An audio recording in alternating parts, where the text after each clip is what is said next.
Hi, my name's Keith Cooper from Northlight Images, and this is the second of a series of short videos aimed at covering various aspects of the business side of photography. These are all hints and tips that I've had over the years and I've seen published and people recommend, and they're all hints and tips that I happily recommend for my competitors because at best they're wrong. At worst, they will plunge your business into a dive and you'll never get out of it. You'll never get anywhere. But anyway, great one here. Free jobs. Should you ever work for free? Whilst I will never go, no, you shouldn't work for free, you should realise that what you think as putting your services out there, as getting known, is actually getting known as somebody who takes photography for free. If you don't value your photography, why should the client value? And the people who are going to be happy with using your work for free will never have any money to pay for proper photography anyway. Great, if you want to do some work for charities, then that's good. There's nothing wrong with that. But don't think of it as anything other than just building up a portfolio or getting some sample shots for it. As a part of a business, doing work for free values your work at precisely what you're charging for it. So there you go, that. Another thing is, when you do take photographs of people, if they don't like them, they'll let you know. No, they don't. It's very difficult to get meaningful feedback from clients. Always follow up jobs. Always ask what they liked, was there anything they didn't like, how you could be more helpful. Don't push it too much, don't send them a big questionnaire or something like that, but keep in contact with people.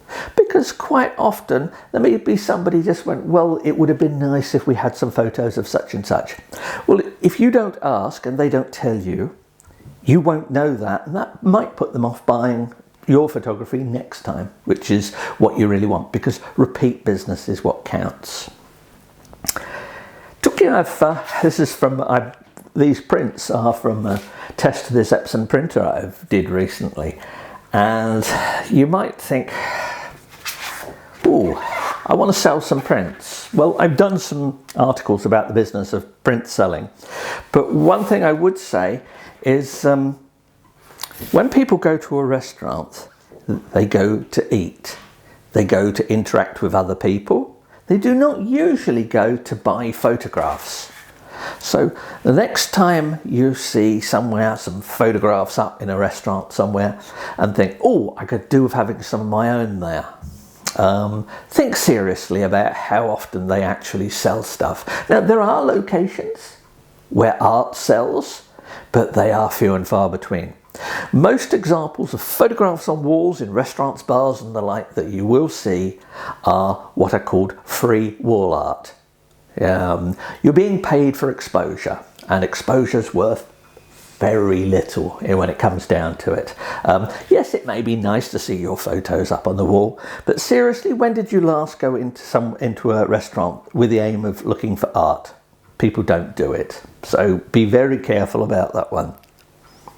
Talking of displaying pictures, obviously as a photographer, you know your best work. No, you don't. You know your favourites, you know which work you like.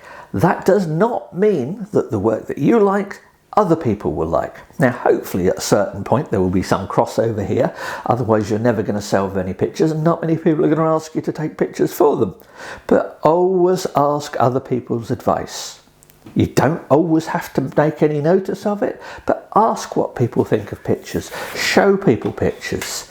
If somebody goes, I really like that, ask them why they really like it. May be relevant to what you're doing. So, never be afraid to ask for people's advice on your photos. Talking of knowing your own opinions, I trust everyone has on their website their full artist statement and why they do their work. You don't? Yeah, good idea. I've never read an artist statement yet that didn't make me smile at best or wince. in commercial photography, and I'm going to say the same things for wedding portrait photography, a pompous statement of your aims and objectives and motivations counts for absolutely nothing. May make you feel better. Artist statements may be great for exhibitions, where even then they're mostly made up after the fact to try and fit the fact that somebody's been asked for a artist statement. No, don't bother with them. I think I have an artist statement on the Northlight website which says that I will get round to writing one day, and that's about it. Anyway, that's another few examples of business advice that I've received or seen given over the years that is simply wrong. So if you find these short videos useful, please do let me know. I've got articles on the Northlight website that go into this in more detail, so thank you very much.